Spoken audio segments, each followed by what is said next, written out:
Hi, Bloody Buddies! Welcome back. So today we are actually covering a request that we received. Somebody had actually requested us to cover gory movies. So today we're going to give you our top 10. And we're going to start it off with my personal favorite when it comes to gore. That's going to be Cannibal Corpse. Now, there's a lot of movies, if you look on YouTube, under the name Cannibal Corpse. Make sure you're looking for the one that was filmed in 1980. That's the one we're discussing today. This horror film, not even going to try to say the director's name. I don't want to butcher it out of respect for him, so I'll leave his name in the description for you. But this movie stars Robert Kerman as Harold Monroe, who's an anthropologist. And he's leading a rescue team into the Amazon rainforest to find a crew of filmmakers who've gone missing while filming a documentary on local cannibal tribes.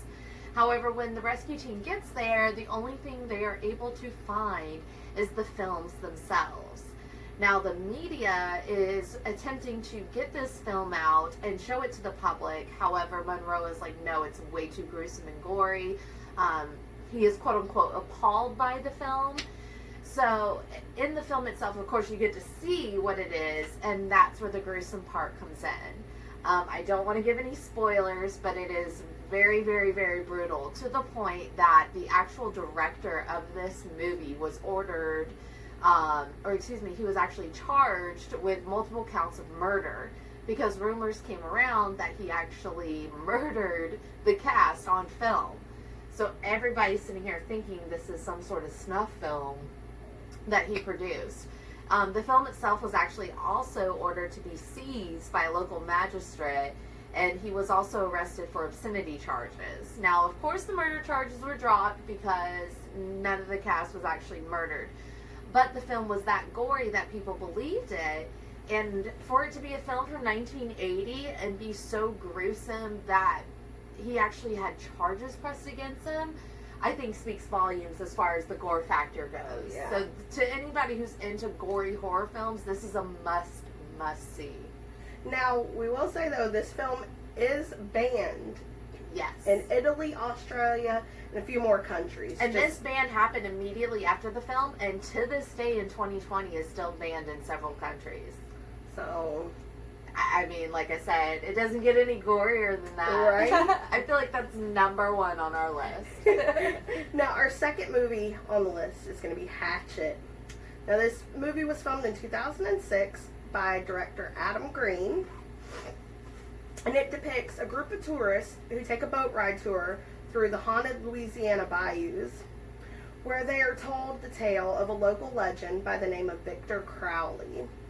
Now, Victor Crowley is played by Kane Hodder, who is mostly known for his role as Jason Voorhees in Friday the 13th, Part 7. How perfect, being that it's the weekend of Friday the 13th. Now, Victor Crowley is a gruesomely disfigured man who was killed at the hands of his own father in a hatchet accident.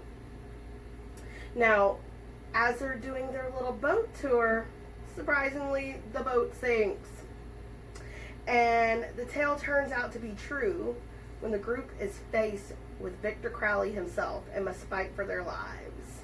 Now, this film does also star Robert Englund, who we all know is famous for none other than Freddy Krueger. One of my favorites. Yes.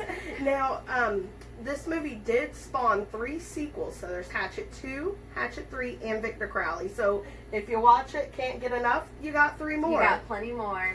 And if that wasn't enough, it also spawned a comic book series. So I think that's so interesting because you don't really see a lot of these scary movies get that factor, and then where they're able to continuously make a series that many times. I mean, of course, we see epic ones like Texas Chainsaw Massacre and things of that have hundreds of series and remakes.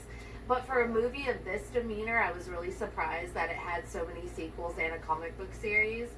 And I don't know, I'm very excited, and I'm actually going to be looking into getting us the comic book series. I feel like that would be so cool. And if I can get it, I promise you we will make a review of the comic books as well. Now, I will say this movie, the original, the first Hatchet, does not disappoint at all. No. In the gruesome factor. There are some kill scenes in this movie that, first of all, are so inventive, if that's a good way to describe a kill scene. I think it is a good way. I think it is very inventive because I feel like there's so many scary movies out there that it's hard to be unique anymore. Because, I mean, let's be honest, there's only so many ways you can kill somebody, and I feel like a lot of times we see the same death scenes over and over again. So when we see something like Hatchet come out, and they find new, unique ways to shock you, you've got to give them credit for it. So we had to put them on the list. Absolutely.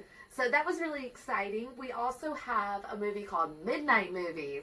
Now this one is a new one to me. I had actually not heard of it before. Midnight Movie is a 2008 horror film, and this was directed by Jack Messett.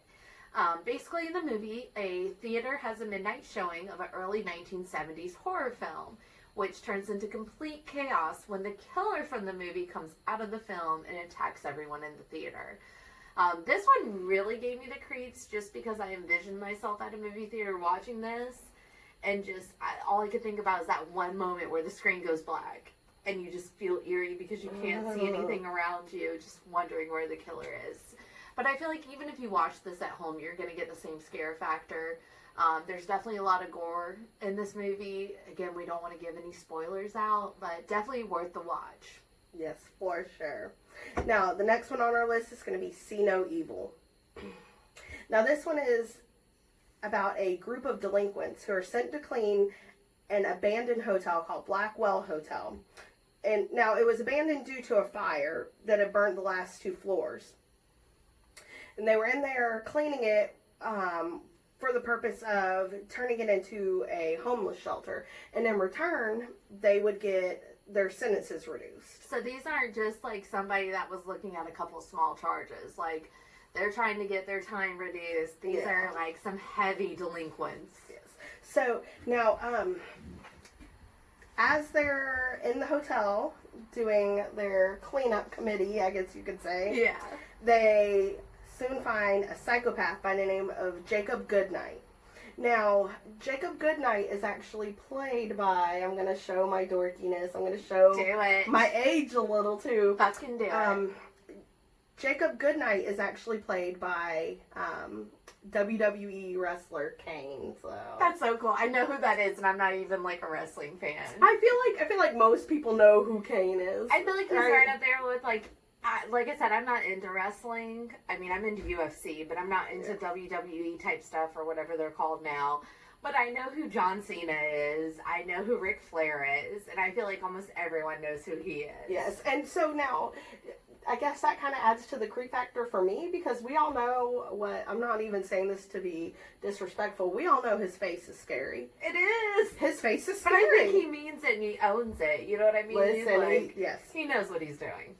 So now, Jacob Goodnight has been staying in this rotting hotel, captures one of the delinquents, and the remaining teenagers and a police officer are trying to stay alive and survive the killer. Now, the kind of plot twist to this is that police officer is actually the one that put a bullet in his head.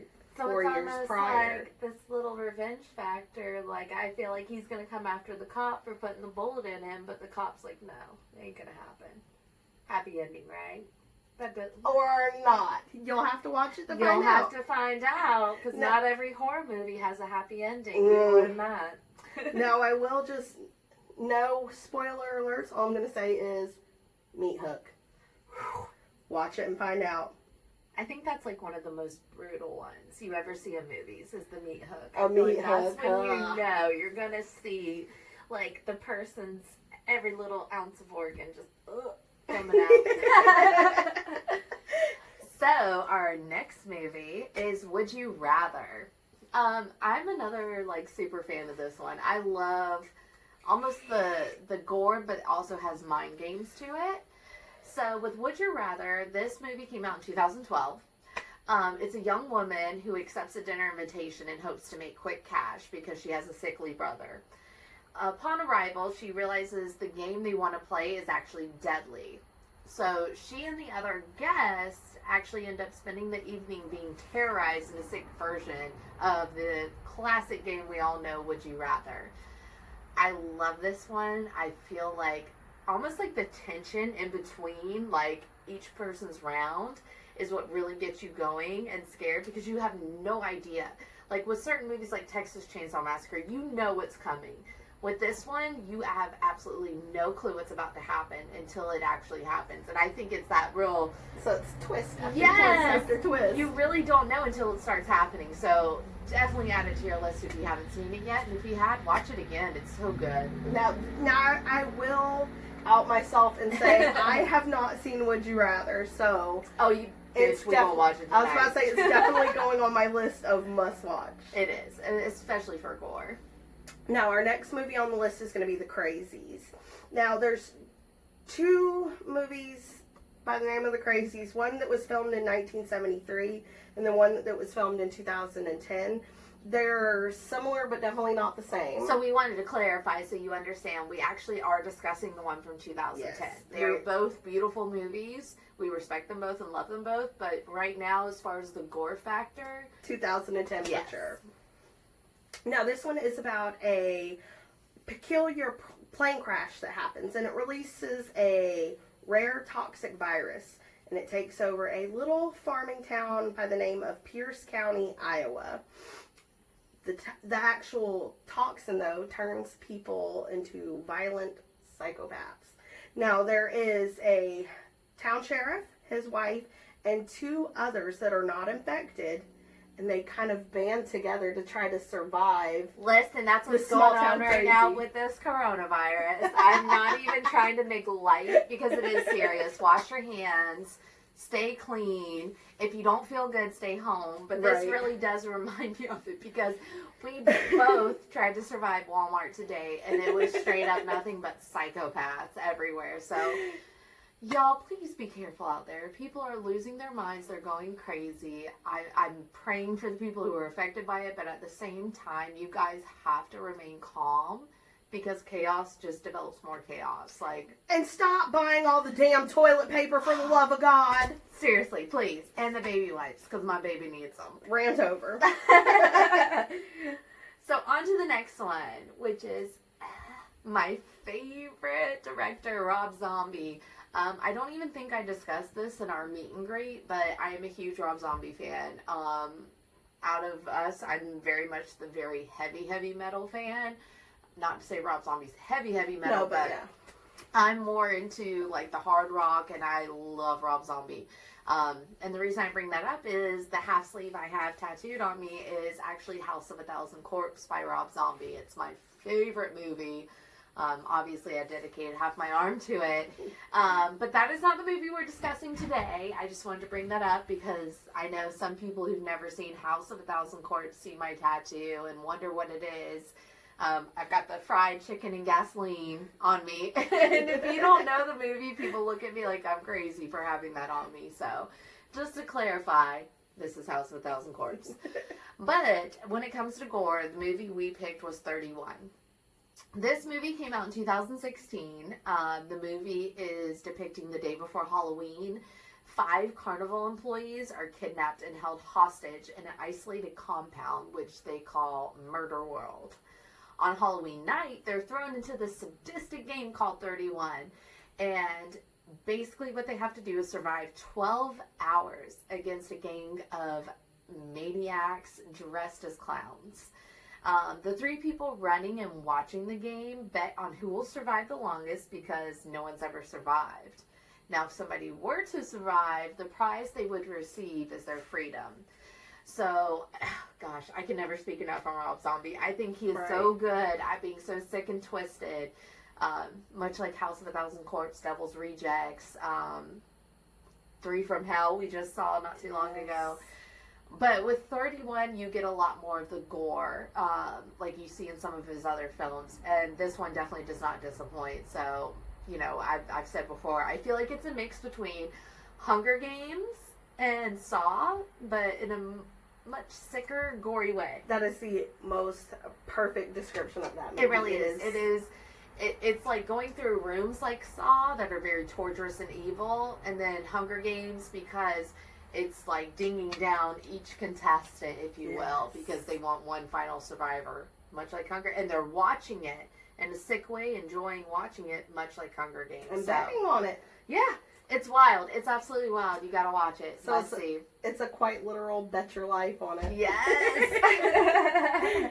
Now, sorry. Our next movie on the list is going to be Texas Chainsaw Massacre: The Beginning. So now, we all know Texas Chainsaw Massacre originally started in, I believe it was like the late 70s, early 80s. And there's about a million versions of it, so we had to just, you know, make sure you understood which one. But we're specifically talking about Texas Chainsaw Massacre: The Beginning.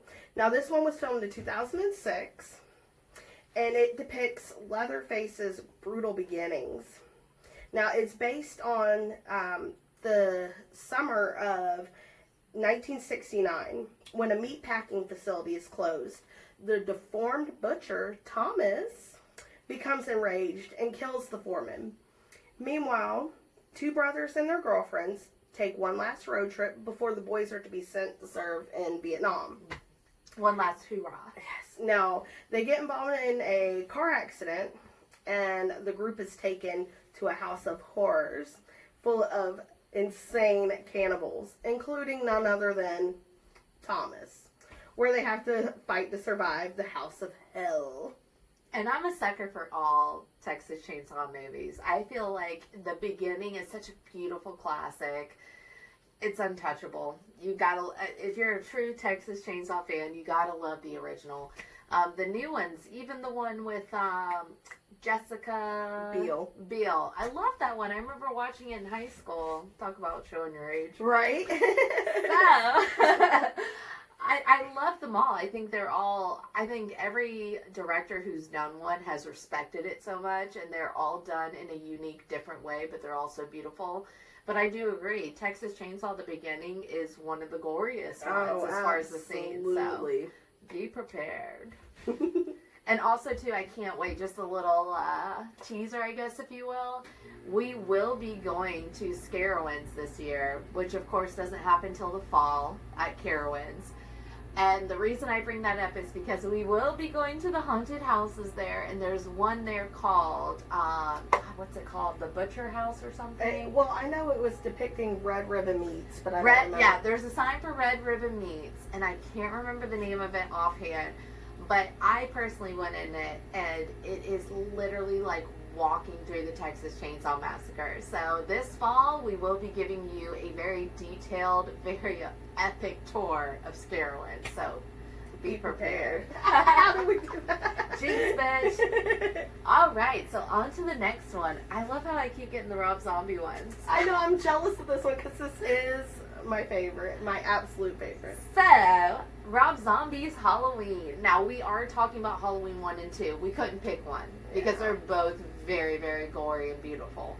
Halloween 1 was filmed in 2007. Halloween 2 was filmed in 2009. And, of course, both directed by Rob Zombie. It's a twisted reboot of the infamous original John Carpenter series. These films depict teenagers Laurie Strode and her friends as they fight to survive Halloween night against Laurie's psychotic brother, Michael Myers. Of course, what I thought was interesting and you brought up was that the original Halloween has no blood. And I think that's really... I never paid attention to that. Well, and I think that's one of the coolest things that John Carpenter unintentionally did. Right. The reason that there was no blood in the original, they couldn't afford it. That is absolutely They couldn't afford it. But it was so terrifying in... They didn't even need it. Yes, it was so terrifying in the way that he stalked them. Mm-hmm. And I feel like Rob Zombie took it and just went... Oh, absolutely. Because I feel like anything Rob Zombie touches, he's always got to exemplify the gore in it, and that's why I love him such. And I see a lot of people love and hate him, so I understand. If you don't like him, he's not your cup of tea. He's definitely not everybody's cup of tea. It's very intense. But I personally obviously love him, so we had to add that to the list. Oh, for sure. So here's our final one. Yes. Now, our final movie on our list is going to be Hostel. Now, this is another one of those ones that they have done quite a few in the series. Right. But we're speaking about the original, the one that was filmed in 2005 by director Eli Roth. Now, this one shows the story of 3 backpackers that head to Amsterdam, where they get locked out of their youth hostel. They meet a gentleman that tells them about a hostel in Slovakia that's full of European women, and they're just supposed to be so beautiful and gorgeous, and they're only interested in American tourists. How red flag. Yeah. Now they go to this hostel. They have a great time. They're meeting all these beautiful women. They're doing all kind of stuff they ain't got no business doing. A little raunchy nudity, if you will. Yes. And then they realize that the hostel is probably too good to be true, because they soon find out that they were sold to a sadistic group called Elite Hunting. Now, Elite Hunting is a partnership that you can join. I feel like it's like a secret society. Yes, that's and a good way. they basically pay to live out their homicidal fetishes. And I was telling her, I used to work in identity protection, and of course we heavily monitored the dark web. And I felt like this was so realistic, because there are people on the dark web who are into this kind of thing. And that's what I think almost kind of spooks me about Hostel, is how real it could be. Yes, how creepishly weird it could be, like, as far as, like, being weird and being real, because it's super weird to think that there's a part of the internet that you and I go to, and then there's another part where people can actually pay for these types of sick services.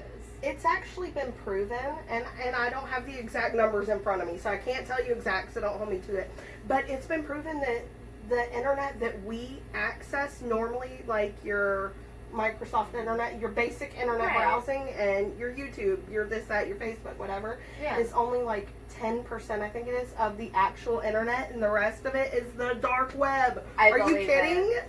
Well, I believe it, because I know when we did identity protection on the dark web, a lot of, like, when you have a huge hack happen, like somebody hacks, let's just say a random website. I'm not going to say names, but let's just think of a banking website. What they do is they take your information, they sell it on the dark web, and then these people are either the same scammers calling you saying, hey, I know your social, pay me, things of that nature. And that's, even then, only a minute part of it. Like, you still have the people who are doing stuff like this, because this is very real. Like, this happens in real life. Imagine just going to a hostel on a European backpacking trip and getting sold to be killed. To satisfy somebody else's sick fantasy. I don't want to spoil it, because I know it's a super popular movie, but people have watched it, but there are some very sick scenes in there, so be prepared. Yeah, again, when it comes to gore, this one again doesn't disappoint, and that was the 10th one on our list, and I really hope you guys enjoyed our list. I hope maybe there's something on there you haven't heard before, and you get to go watch it. If you do watch any of them for the first time, please leave a comment. Let us know what you think of the movie. Or if you happen to hear one that you haven't watched in 10 years and you're like, oh my god, I love that movie, why haven't I watched it? Tell us down below. Yes. And also, if you guys would like to hear maybe a top 10 list of maybe not so much gory, but just our favorite horror movies. Yeah, let us know. Because not all horror movies are gory. Exactly. So definitely let us know. Leave a comment. And we will be back soon, because, again, we've got some more hauntings to do, and we've got a lot more up our sleeves for you guys. But we also wanted to make sure we did a video that you requested. I know we have other requests. We had another one for an unsolved murder. We're already working on that. So I just want you to know we are hearing you, and we're listening. We're taking that feedback, and we're coming back with it. Trust me, it's coming up. Yes. We have a good one. Yes, with the person who requested the unsolved murder case, I promise you we heard you. We're working on it. We just did this one first because it was a lot easier than what we just dived into, because we didn't want to disappoint. We picked a very intricate and very wild true story. And so we hope you enjoy it. Thank you for your patience. We'll have it out as soon as possible. Bye. Bye.